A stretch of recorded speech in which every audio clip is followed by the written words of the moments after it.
Well, as soon as Parliament was prorogued, I went over to Brussels to meet with senior officials and politicians from the Council, Commission and Parliament to not only find out how they're viewing Brexit and what's happening in the UK, but also to explore how Europe can be reformed in the future. And I was so heartened by what they shared.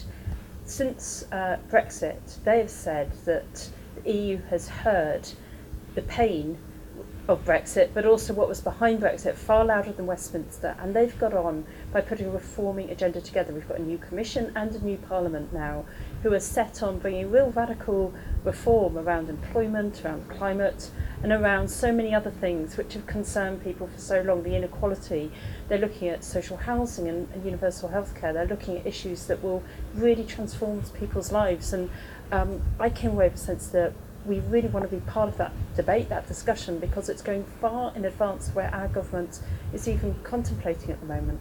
So leading on for that, I'm having drop-in People's Parliament events across the city, 6 in all, 1 a week, and then we're trying to fit in 1 or 2 additional ones. We've got one particularly focused for those people who voted leave that want to raise their issues about what they want to see change in all levels of politics now, as well as for people to have a general debate. We've held one of those events already. There was a real rich discussion about the issues as well as obviously what's happening and what they want to see happen. I picked up 32 different points from that discussion. I'm now writing letters to the Prime Minister and ministers to take forward their view, because if Parliament isn't sitting, I'm determined that I won't be silenced, and therefore want to make sure that people in my constituency in York Central, their voice is heard, no matter their perspective on things. So I really think we have to get on with serious talks and bring this whole issue to a conclusion.